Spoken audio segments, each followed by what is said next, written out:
xarit yi 9h tegal na 19 minutes ci iRadio 90.3 di am mbégte di àndandoo ak yéen ci xew-xewu jamono nag ki nga xam ni moom moo di Kpay moo leen koy may Kpay nag ñëpp ràññee ko ci réew mi ci yónnee ak jot xaalis waaye jamonoy màggal gi mu daal di indi ay xéewal yu baree yoo xam ni yéen ñëpp mën ngeen ko jëfandikoo képp koo xam ni am nga application bi di Kpay nga daal di dem fi nga xam ni moom moo di ca maanaam station yi rek boo demee ci station EDK yi boo jëndee di nga am 0,6% ñu wàññil la ko ci li nga xam ni moom moo di litre essence bu nekk bu dee fayee nga ak Kpay boo duggee tamit ci boutique yi nga xam ne moo di low price boo jëndee ñu wàññil la 5% ci li nga jënd bu fekkee ni tamit jëndee nga ci Jollof Chicken tamit ñu daal di lay wàññil tamit loolu daal jar na am application Kpay maa ngi leen di nuyu te di leen siyaare Alaaji Bu Fall maa ngi leen nuyu di la siyaare.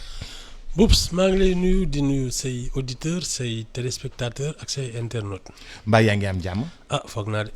yàlla na jëm kanam ci xew-xew jamono tey bëggoon na ñu ubbee ki nga xam ni moom moo di sortie bi nga xam ni daanaka semaine bi ñu génn la nga xam ni kii di soxna yi Ousmane Sonko yi dañoo def benn sortie di wax daal pour ñu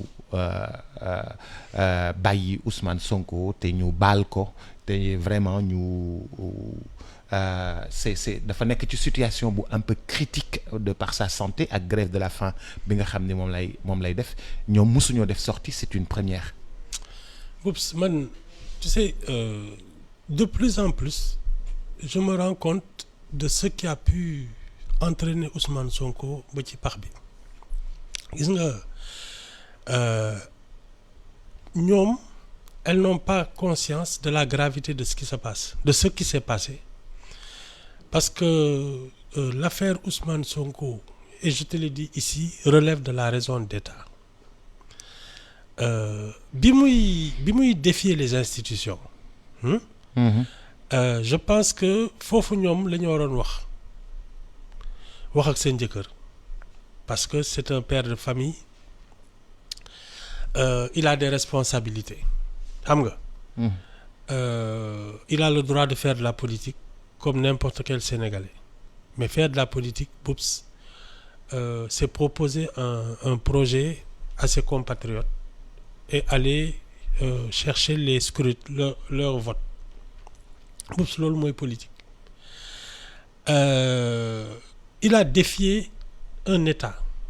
C'est pas ay affaire rivalité politique.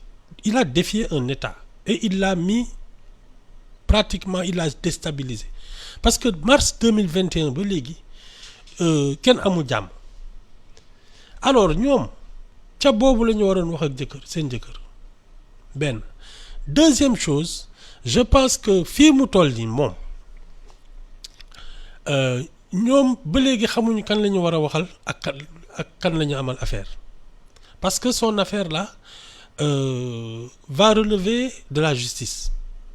ñoom ki ñu war a waxal muy d'abord seen jëkkër te war nañ ko mën a ne arrête ta grève de la faim parce que su dee dañu ne dañ ko bëgg a faj liñ ko war a njëkk a wax mooy arrête ça su dee nag ñoom mënuñ ko wax ñemewuñ ko ñu bëgg a laaj koo xam ne yoonam nekku ci parce que Macky Sall yoonam nekku ci.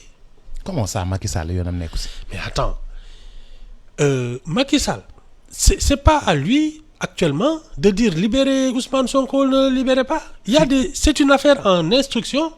Il y a 5 dossiers d'instruction qui sont ouverts par des juges. Voilà de l'eau. Mais c'est une affaire qui est devant des juges d'instruction. Alors, nous, seen jëkkër la ñu war a ne qu'il prenne soin de lui. C'est-à-dire mu lekk mu kii bi muy tëkku état lañ ko waroon ne bul def loolu. mais ñoom mënuñu woon mesurer problème bi nu mu toll loolu ñoom mënuñu ko woon mesurer. mais ba léegi mesurer wuñ ko parce que su dee dañu toog foog ne dañuy taxaw ci télé bi lancer un appel à Macky Sall et à Marième Faye Sall janoog Sénégalais yi c'est que elles n'ont pas mesuré la gravité de la situation. Elles ne savent pas à qui elles ont affaire parce que affaire bi c'est dire à leur mari de prendre soin de sa santé. Ben. Deux, c'est une bataille juridique. wax ak ay avocats ñu seet naka la ñuy lijjantee dossier am. Tu sais, c'est un peu ce qui s'est passé avec l'affaire Adji Sarr xam nga maa ngi lay naan Adji Sarr dafa constituer dossier porter plainte Ousmane Sonko foog ne c'est pas une affaire judiciaire gars yi nekk fa di ay conférence de presse di wax ci kii bi di defi kenn xamul ma ne la ndaw si moom elle a déposé et elle prépare son procès son tranquillement. procès moom mu nekk ci mbedd mi di yuuxu di kii di menacer ay juge di menacer ay chef de l'État di woo xale yi pour ñuy génn ak yooyu résultat des courses quand le procès est arrivé il ne pouvait même pas se tenir en face de son accusatrice ñoom ba léegi xamuñu ne dans ce genre de choses-là il faut parler avec des avocats essayer de préparer sa défense parce que foofu lañ jëm du affaire Macky Sall ak yooyu c'est des avocats qui préparent un dossier et essaient de le faire libérer. Mais est-ce que avocats yi ñoom war nañu xam loolu war nañu mën a conseiller les dames war nañu mën a conseiller. Les avocats n'ont même pas su à mon sens conseiller Ousmane Sonko parce que su leen déggaloon. il serait pas dans tu sais le bon avocat c'est celui qui t'évite des procès. qui t'évite mais des bien procès. sûr c'est pas. Pas celui qui te défend. non day xaar ba nga pas ki nga xam ne day am. il t'évite xaar ba nga problème. voilà mu ñëw di la défendre. il t'évite daf lay éviter boo naree wax mu ne la sa këyit jox ma ko ma xool juridiquement. Voilà. ndax li ngay wax. Quand boo ko waxee du am problème. voilà quand tu fais des déclarations si tu as de bons conseils ba pare nga déggal leen parce que en fait affaire bi tam c'est ça da ngay am un conseiller juridique nga ne je veux faire une déclaration mu jox ko déclaration bi mu xool la ne la lii la lii. Mais déclaration ça se fait en live. Non justement c'est là qu'ils ont été légers parce que quand tu parles à une population et que tu as de l'influence sur les gens Boups, et que tu es dans un parti politique aucune déclaration ne doit se faire de manière spontanée. Loolu moo taxoon ñu naan communiqué du parti socialiste. Voilà. Le communiqué du bureau politique du parti socialiste. Le parti socialiste. Mais yooyu xew na temps yooyu amul woon live. kii PAI le PDS. le PDS dañ doon génne ay communiqués. On ne les a jamais traînés en justice pour ça pour seen déclaration. mais parti politique yu bees yi amul loolu tamit. mais c'est une dafa erreur. dafa am léegi live dafa am. Oups, même live ça se prépare. Le live ça se prépare. Oui, parce que c'est de la communication, c'est de la propagande. Tu peux pas dire n'importe quoi. te ñoom justement dañu hors sujet bu yàgg parce que bi ñuy attaqué état bi foog ne APR la ñu joteel wala benn bokk yaakaar c'est là qu'ils se sont plantés. Ils n'ont pas su faire la différence. Non, ils sont entre APR. Benno Bokk Yaakaar ak l'État. c'est ça qui les a conduits dans ça. mais état bi dafa mel ni dafa am ay enfants yoo xam ne kenn du leen laal par ay magistrats kenn du leen laal kenn du leen wax dara ku leen wax état bi jóg daal sa kaw dafa mel ni ay juges yoo xam ne kenn du leen laal état bi dafa am ay enfants protégés yoo xam ni kenn du leen wax dara. Non en fait Boups soo ko seetee au fond ñu ñëpp ci bokk yam c'est-à-dire il faut séparer aussi deux choses. Il y a ceux qui représentent les institutions, les piliers de l'État. Ils ont droit à une protection supérieure. Mais Boups, le simple citoyen man ak yow nii kenn amul droit saaga ñu wala du loolu fii ku la fi saaga da nga koy yóbbu tribunal su la neexee. Voilà ñi ñëpp ci bokk yam les juges nag. Parce que justement c'est eux qui tiennent les piliers de ñu ñëpp suñu kaaraangeeg suñu jàmm ñoom ñoo ko téye ñoom la ñu war a gën a aar mais le minimum pour chacun de nous c'est le respect quand quelqu'un insulte da ngay taseeg nit ci mbedd mi saaga ko mais amoo droit boobu su la yóbboo police ñu denc la c'est que ñun on a banalisé ça l'irrespect est devenu un comportement normal. L'irrespect. Oui. Est devenu un comportement normal chez nous. Bien sûr da ngay romb ci mbedd mi ñu lay saaga ak di la wiccax ay loxo ak yooyu fekk dara affaire u circulation rek sa priorité ak bañ priorité mën nañ la ci faare facilement c'est comme ça hein? c'est que nous on a beaucoup perdu de notre sens civique mais et c'est ça qui a conduit Parce que les gens ont pensé que c'était normal, parce qu'on fait de la politique, de pouvoir agresser les institutions. Mais boups, ca boobu la ñu waroon. Et je pense que ba léegi les gens n'ont pas réalisé la faute d'Ousmane Sonko. Parce qu'il s'est attaqué à un État. mais chef d'accusation yooyu nga xam ni moom lañ ko jàppee. ñu chef d'accusation yi xaw a bari lool. ba noppi muy grève de la faim mais mën nañu def un peu de clémence à son endroit. parce que balaa muy. Mais c'est pas une question de clémence, c'est une question de droit et de justice. Boups, il y a des faits. Il faudra que la justice se prononce dessus. leneen amu ci ay yërmandeeg yooyu amu ci. ah Ibou ah kay. ci lépp am na yërmande. Non, on est dans je te dis, son affaire a commencé à relever de la raison d'État. État nag amul yërmande amul dara. Quand il se sent en danger, il réagit. Et nous sommes dans ça. C'est pas autre chose, hein. Ah mais état bi xam nga loxoom dafa diis ci kawam. Mais ça dépend de la gravité des faits, hein. Bu ku deful dara état bi loxoom du dal sa kaw. Mais moom li mu def, moi je dis qu'il a défié les institutions. Te loolu ku su doon ñun ñëpp noonu lañ koy defee. On serait dans une jungle. Pourtant les intellectuels au moins une quarantaine d'intellectuels ñi ngi bind di wax ni lii normalul. Tu sais, man ce que je considère, parce que tam nous sommes en République.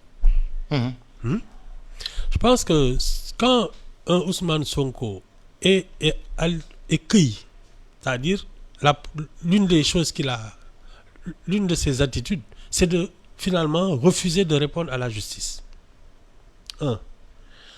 Les intellectuels là amu ci kenn ku ko ci ne demal wuy ji. Les intellectuels yi di wax ni. waaw. demal wuy ji nga seetal sa der. Parce que c'était le premier conseil à lui donner.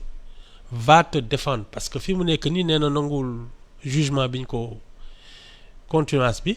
Donc il redemande un procès. Mais mënoon na ko njëkkee. Intellectuels yi di xataraayu nii ñoo ko waroon ne va répondre. Foofu la ñu commencé. Là maintenant il est inculpé.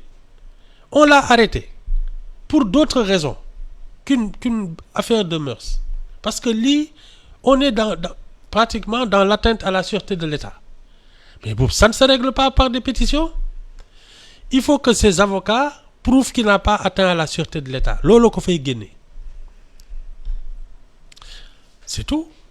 On l'a inculpé. Waaw. Non, moi je comprends même pas que des intellectuels se réclament qui se réclament d'une république, d'un état de droit, pensent que c'est une pétition, mais il y a des accusations. Waaw. Ça se défend devant un tribunal, c'est pas des pétitions. Ak ay femmes yu muuru janoog nit ñi di yërëmtalu. Mais ça règle pas le problème. Il faut engager la bataille juridique. Ouais, mais la bataille de l'opinion aussi est importante. Dama ne la, je pense que la bataille de l'opinion est perdue. Ça, il faut même pas. Moi, je vois les réactions des gens devant la prestation des deux dames là. Je n'en vois pas une qui les encourage. Amu ci kenn ku ne elles ont raison. Gisuma ko. Soo ko gisee nga wax ma ko. Deuxième chose, pourquoi ils ont perdu la bataille d'opinion? Boups, Ousmane Sonko balaa muy quand il a senti qu'on allait l'arrêter dafa ne suñ ko jàppee midi balaa 1 heure dëkk bi war nañu génn. Kan moo génn? C'est là qu'ils ont perdu la bataille d'opinion. Non ouais. Ils n'ont qu'à aller trouver leurs avocats, travailler sérieusement pour le sortir de prison, mais parce que ça va être des procès, hein, c'est pas autre chose. Ah, loolu de laa xam. Mais Ibou xam nga man grève de la faim bi dama ko ragal parce qu'il risque sa vie. Ah mais ça c'est son initiative, hein. Non mais ça peut être un danger, une bombe entre les mains de l'État. Non. Si, ça peut Non. être une bombe entre Non. les mains de l'État. Boops. S'il lui arrive quelque chose. Boops. Oui. dañ ko dem jëli tëj. Donc gars yi mën nañ dékku loolu état bi. Non, moi je trouve que c'est pas la bonne manière. Yow tu as des accusations, tu as des avocats, mais travailler au plan juridique, c'est tout. yow bi yëf yi commencé ba léegi waxu avocat waxu juridique rek ngay wax. Mais on est dans des accusations. On n'est pas dans autre chose, hein. Boops. Moom dañ ko jëli ne ko voilà les chefs d'accusation. Mais attends, loo bëgg ñëw def leneen. Ces avocats n'ont qu'à engager la bataille de procédure. Le règle. Et prouver qu'il n'a rien fait. Mais ay jabar yi kii ak ay pétitions yi ça ne règle rien.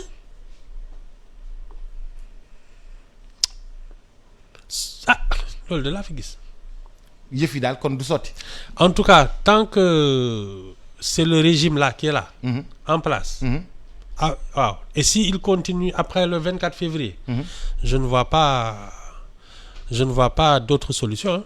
Lenn daal moo ko ci mën a génne mooy waa Yewwi Askan Wi s'installer au pouvoir ne oui c'est pas normal kii xam nga fii nag voilà il change la raison d'État. Non mais Yewwi Askan Wi dem au pouvoir loolu dinañ bàyyi xanaa justice mu def yoon liggéeyam. Ah fii de gisoo bi ku fi ñëw ne la cour d'enrichissement illicite dem jëli ay denc ah sama gars yi kat da ngay am ministre de la justice mu ne procureur bi demal topp lii ah loo bëgg ñu def wala le pouvoir de grâce yooyu la rek. Ah mais loolu laa lay wax ni Macky Sall mën na parce que Ah non mais s'il devait le gracier il ne l'aurait pas fait arrêter. ñoom s'il considérait que le gars n'a rien fait. mais du ñu dem jëli ko dugal ko këram encercler ko pendant 55 jours. xëyaat bés jàpp ko def ci kaso bi nekk ko yow tu es accusé de ceci et de cela loolu kay suñ naroon gracier kay ils auraient pu s'épargner tout ça on n'est pas là. Non mais xam nga bu ñuy demee bay wax Ibou ñu ne jàpp nañu ci patriotes yi lu toll ci 1022. oui 1022 waaw mais Ibou loolu nag. dafa xaaral rek Ibou. loolu day nuroog ni Hitler doon liggéeyee. Pops. waaw est-ce que. day nuroog ni Hitler doon liggéeyee. Non est-ce que yow de mars 2021 à juin passé tu as pas vu des maisons brûlées, des magasins saccagés? Tu n'as pas entendu parler de mort? Si. Ah waaw ma ngoog il faut bien qu'il y ait un responsable, non? Ah Ibou loolu diis na ci ay nit de. Ah loolu dafa diis trop. Non, moi je trouve que un État doit se faire respecter, hein. C'est pas autre chose. Si on autorise les gens à mais Ibou xam nga ne lii traque la. Non, je pense que non, non. traque dañuy topp nit yi traque la. Waaw, mais la traque elle vient aussi d'enquête. C'est-à-dire su dee enquêteurs yi. dañu xëy. topp ay pistes ay indices. ñu yóbbu leen ci les militants là. Ah, tu veux qu'ils fassent quoi? dañ leen di jàpp. Je suis convaincu que c'est pas des arrestations comme ça rek. am na lu ñu topp. Sinon Ousmane Sonko tam on dirait que on l'a arrêté injustement. ñi ñu topp ñëpp boops ce sont les enquêteurs qui les suivent ba ne kii lii la def ak lii dem denc présenter dossier devant le juge. Moi je vois pas pourquoi non nañ leen seetaan ak justice bi. Ils ont des avocats qui vont les défendre. Je pense que c'est la seule bataille à engager. Leneen loo def tu perds ton temps. Le juge ak l'opinion yoonam nekku ci moom il a un dossier il le traite comme ça. Suñ demee devant la barre du tribunal c'est pas l'opinion qui va faire le truc, hein. C'est la procédure, les accusations, la défense ak yooyu mujj gi ñu àtte. Mais je pense que c'est inutile d'en rajouter. parce que vu de loin comme ça ay pétition ak kii yooyu ay 40 intellectuels tu as l'impression que dañu xëy bés rek dem fekk benn waay mu toog deful dara dëkk bi mu ngi woon ci jàmm nga jël ko def ci kaso bi rien que pour l'empêcher de se présenter aux élections. Ça c'est des histoires. C'est pas ça. Non nous on était là waaye yow boobu yow da nga mel ni ku nekkul ci dëkk bi mars 2021 ba léegi fii laa taxaw ne la mais attends il est en train de défier un état wala du loolu ah waaw quand tu défies les institutions quand tu mets le pays en danger ça waaye nag ba mu jóg sa kaw après pour arrêter la machine c'est pas simple mais Ibou ci wàllu charte track bii ma lay wax nii nii ñu jàpp dafa bari. Boubs waaw ce que je peux te dire c'est que ce ne sont pas des détenus politiques ils ont été pris dans les manifestations ou bien les enquêtes ont prouvé que à partir des échanges téléphoniques ils ont participé à commettre des dégâts mais boobu ça mënoo ci dara c'est la justice qui doit faire son travail keneen ku ci dugg da nga waane rek. mais pourtant ñeneen ñi def politique dañoo bëgg def ay bu ñu bëggee def ay nu mu tuddati bu ñu bëggee liggéey ak bu ñu bëggee def conférence de presse.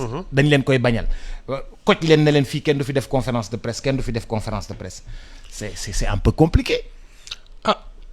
Mais Ibou nag loolu nag c'est un peu compliqué. non man ce que j'en ai dit wax naa la ko temps yële mooy que quand on est dans la raison d'État. Un État il peut même commettre des injustices si ils se disent que c'est une question de sécurité. Et que fii mu nekk nii coow sax la ñuy bañ mais ils peuvent le faire boobu fii dëkk bi mës na fi jaxasoo ñu def ay couvre-feu tere nit ñi génn wala nekkoo fi yoon. Abdou Diouf. oui Abdou Diouf 88 89 quand il y a eu les événements avec les Mauritaniens aussi. Il y a eu un couvre-feu. Oui c'est un peu ce genre c'est-à-dire qu'à un moment si tu sens que l'État est ébranlé la stabilité du pays est en jeu mais tu restreins les libertés c'est temporaire ñoom actuellement ce qu'ils devraient se pencher sur les prochaines élections parce que su dee il y a une bataille politique à engager c'est prendre le pouvoir par les urnes. Prendre le pouvoir par les urnes. waaw yii ñuy bëgg a def il faut laisser les avocats faire leur travail la justice il y a des avocats il y a des accusateurs nañu régler problème boobu les gens de l'opposition là la seule vraie manière de contrer ça c'est de préparer sérieusement les élections parrainage yaa ngi ñëw dajale ay nu mu tudd caution kii yooyu c'est pas des choses simples boo ñu jublu ci loolu et commencer à faire des propositions aux Sénégalais mais taxaw fi naan non libérer kii ak yooyu tu sais ce sont des sujets faciles parce que tu parles à l'émotion des gens xam nga. Nous on leur demande pas ça on leur demande un programme. Voilà. Un projet d'avenir. C'est ça. Un programme, un projet d'avenir. Voilà. Comment arrêter les jeunes avec les embarcations de fortune. Comment restaurer les institutions parce qu'elles sont vachement ébranlées. loolu moom lañ leen di laaj mais ay non libéré diw ak parce que kii ak yooyu attends ça se passe pas comme ça si on le libérait sans procès sans rien tout ce gâchis là pourquoi ça n'aurait pas de sens. Est-ce que état bi dafay perdre crédibilité am bu boobaa. bien sûr la justice dafay perdre crédibilité am bu boobaa. Imagine un peu que nga ne way libéré ko parce que il fait grave de la faim boops suñ ko bàyyee y aura c'est-à-dire que tous les détenus suñu grévé de la faim ñu génne leen tu vois où ça nous mène. Faut pas. Ibou yow da ngaa xaw dëgër de. non da ngaa xaw dëgër trop. non man je trouve que on ne peut pas tu sais même une démocratie elle se fait dans l'ordre il faut que chacun de nous respecte les règles et les lois foofu ngay mënee ne démocratie la parce que nous sommes tous d'accord qu'il y a des lois. mais qu'il y Ibou a yow des sentiroo persécution fen non non ñoo ko yóbbee seen. sentiroo acharnement fen non non Boubs il devait aller aux élections faire des propositions d'avenir. par exemple bi ñu demee élection raflé nañu assemblée nationale. loolooy seen cër faire autre chose appeler les gens à casser ak yooyu.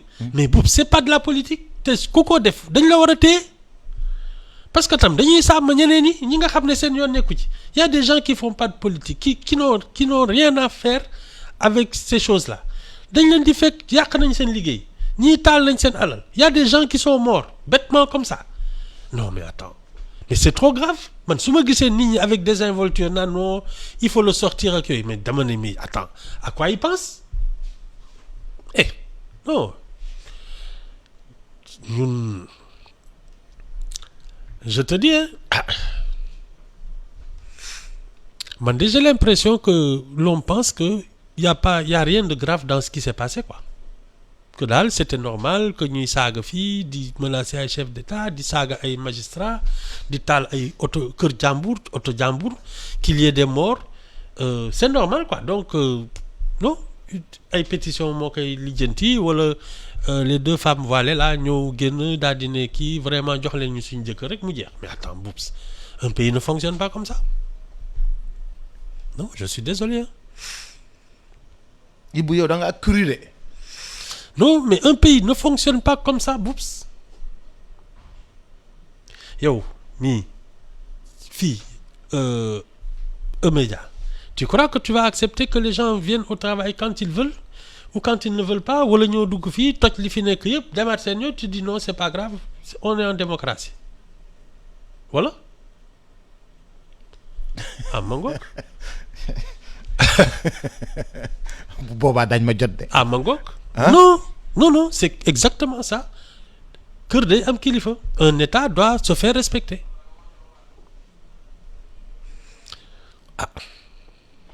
bon Ibou man daal dama sentir que ni yow da ngaa dëgër trop te man. non mënuma faa waxtaan ak yow. waaw tu sais man je fais de la presse satirique ça veut dire que li neex gouvernement bi du sama cër.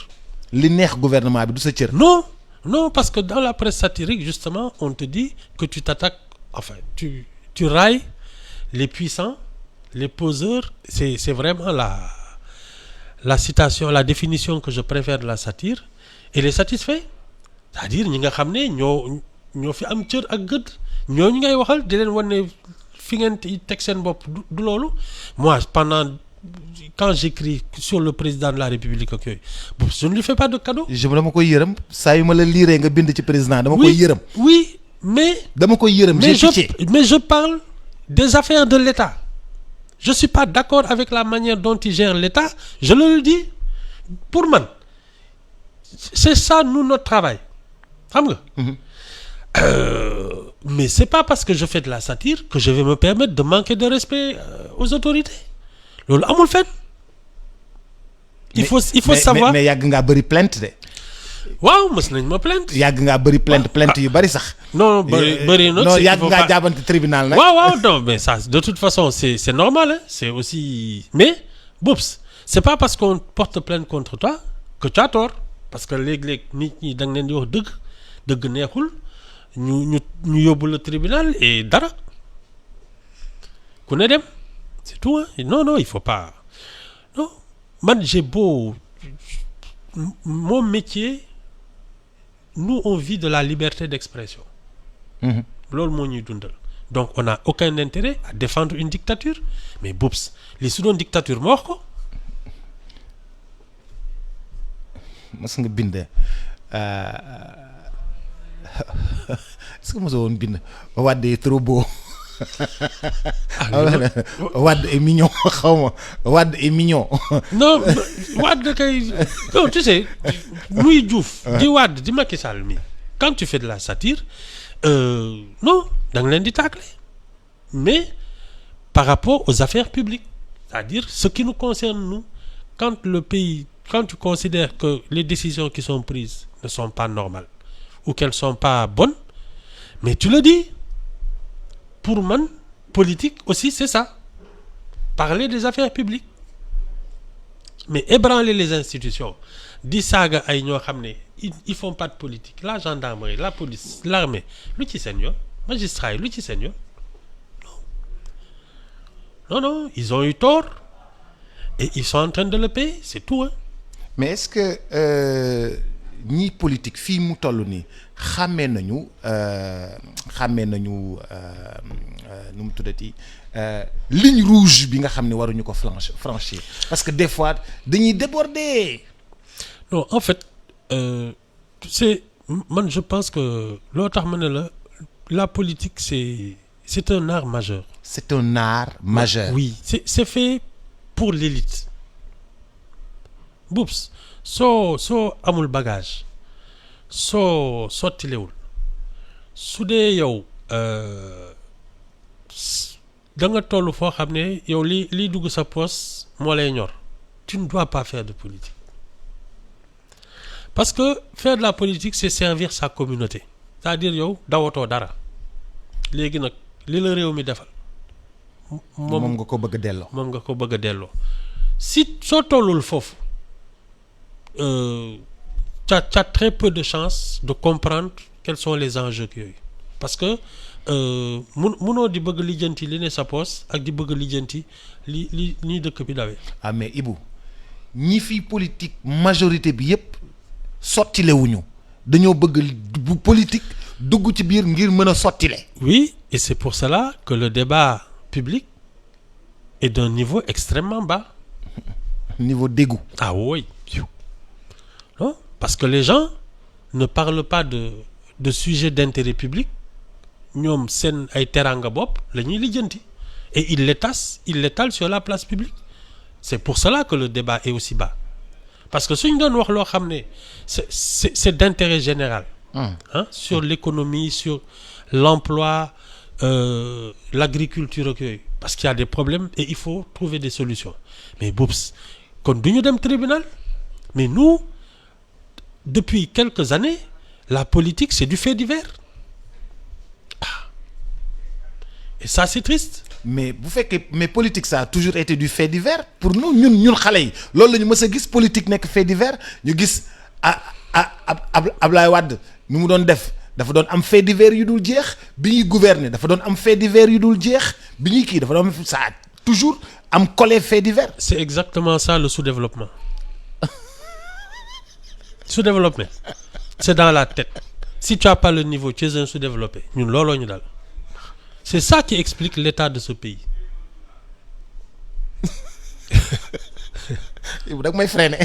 Mais c'est ça le sous-développement bépp boops nga war a toppatoo problème nit ñi ba nga xam ne tu rends la vie plus facile et plus agréable à tes compatriotes. Yow taloo loolu yaa ngi xuloog di xeex di daaga sante. Tu as vu ce qui s'est passé à l'Assemblée nationale? Mais c'est ça le sous-développement. Même savoir se tenir parce que tu représentes le peuple, ils n'en ont pas été capables. C'est ça le sous-développement. Savoir se tenir parce que tu représentes le peuple. Ah oui. On te regarde, tu montes sur les tables comme xale. di wéq nga yéeg ci kaw table yi taxaw ay jigéenu biir. wéq jigéenu biir. waaw. Savoir se tenir. Mais bien sûr. Mais Ibou loolu kenn jàngalewu ko école. Ah sa kër xanaa suñ la ko jàngalul sa kër en fait l'école doit aussi te permettre de savoir te tenir, parce que soo duggee ci benn classe avec un instituteur boo xam ne tu ne peux pas te coucher sur la table ak yooyu, tu sais te tenir. Instituteur bi nu mu mel nu mu amee rigueur. Ah waaw, tu viens à l'heure. Waaw. Tu fais tes devoirs et tes leçons.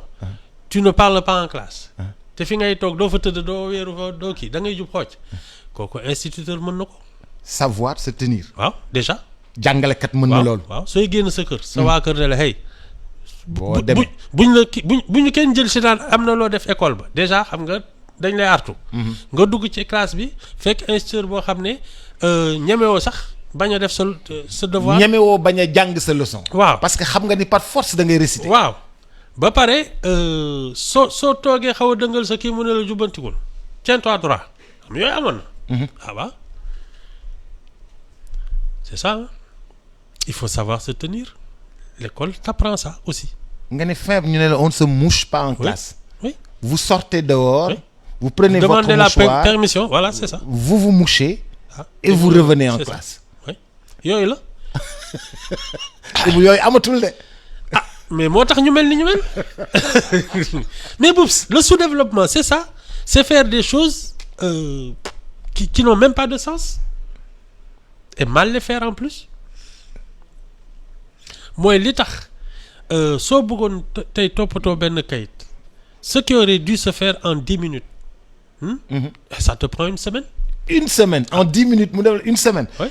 waa ji dafa génn jàpp doomam ñoom ñaar ñuy dox mu yore am lu mu yore benn këyit sànni ko ci suuf. Oui. doom ji daw for ko cette poubelle bi dugal ko ci ne ko papa maîtresse va être fâchée contre toi. oui.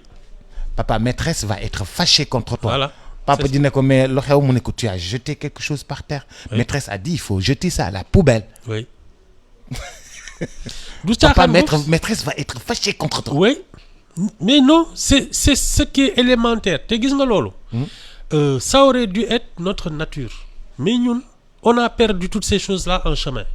Parce que on s'est dit qu'on était pauvre et qu'on courait derrière la pitance donc maintenant être bien élevé être poli ak yooyu ça ne sert à rien quoi parce que ñun dañuy daw dépense mais attends looloo ñu dal. Il y a comme maintenant une sorte de droit à être arrogant insolent parce que oui da ngay daw dépense. Ah mais fii ku insolent ak yooyu noonu ñun yow la ñu bëgg yow la ñu faral. C'est ça mais tu sais pourquoi ça ne les gens devraient se méfier. xoolal li daal Ousmane Sonko biñ ko fiy jey. mu taxaw ci dëkk bi di fii naan man fii laay jaar kenn du ma jaarloo fii menacé ay chef d'état ay magistrat tifaare ñëpp naan ko way guerrier nga même ses alliés ak yooyu. anamu ça ne mène nulle part. alliés yi. waaw moom ci boppam anamu déjà alliés yi anañu. alliés yi ruux nañ ko ba mu dugg ñoom ñëpp ñu dem toog. ñoom ñëpp ñu ngi ci suufu climatiseur yi bàyyi ko foofu. voilà pour se dire que ça ne paye pas soo jayeexoo nag ça affaire. mais Ibou pourtant doon na fay de loolu. non si doon na fay. non ça te donne l'illusion. parce que kan moom ma mës a ne Sénégal soo yëkkatee sa loxo ne damay xaru ñëpp lay seetaan si. ñëppay daw ñëw. waaw seetaan si la ba nga dee ñu ku ne demaat doxi sa soxla c'est ça ay looloo ko dal ñëpp ko seetaan si léegi le spectacle est terminé ku nekk doxi na sa soxla. yow ñun nga bëgg wax ni ay yëfu traître lañ def. non en tout cas ceux qui étaient avec lui et qui ne lui ont pas dit tu ne peux pas franchir cette ligne rouge là. Ils l'ont trahi. Moi ces deux épouses là qui sortent pour dire aux gens qui non c'est pas à nous, c'est pas au public qu'elles doivent parler, c'est à leur mari. te suñ ko doon wax dëgg il serait pas en prison c'est tout. waaw mais xam nga nag góor ñi dañoo dëgër kenn mënu leen di jubbanti. yow xam nga ne da nga ragal sa jabar moo tax nga nite may ma sama jàmm xam nga ne yow may ma sama jàmm mën na la ne gisoo gars yi di ñëw sollu kii di yollo si duñ def benn dégât dañu suñuy génn seen kër dañ leen di yedd di na nga fexe ba na nga wax lu jub ci rajo. maa la wax li maa ngi nekk nag ba nga wax fi loo fi warul wax. je te dis maa lay xaar. nga réglé. loolu de soo amul ko lay yedd sa kër noonu. jabar ju am caractère di la kii. da ngay dem dans le décor ba lay tànc. jabar bu lay tànc. non Ibou man jabar mënut fi jiite arrêtel. jabar mënul arrêtel Ibou. loolu ci mbedd bi nga koy wax. Ibou arrêtel. soo ñibbee dugal sa loos. loolu ci mbedd bi nga koy waxee. wala ngay dugg si kër gi di yoot. ñëw rek teg si yaade bi julli rek yéen course. monsieur Fall maa ngi leen gërëm. ba suba ak jàmm incha allah. jërëjëf Jean-Marie Traoré waxal ñu Assou Traoré joyeux anniversaire Aïssatou Traoré joyeux anniversaire longue vie oubliez, beaucoup de bonheur, beaucoup de santé. Il est 9h59 et le bulletin d'information, ce sera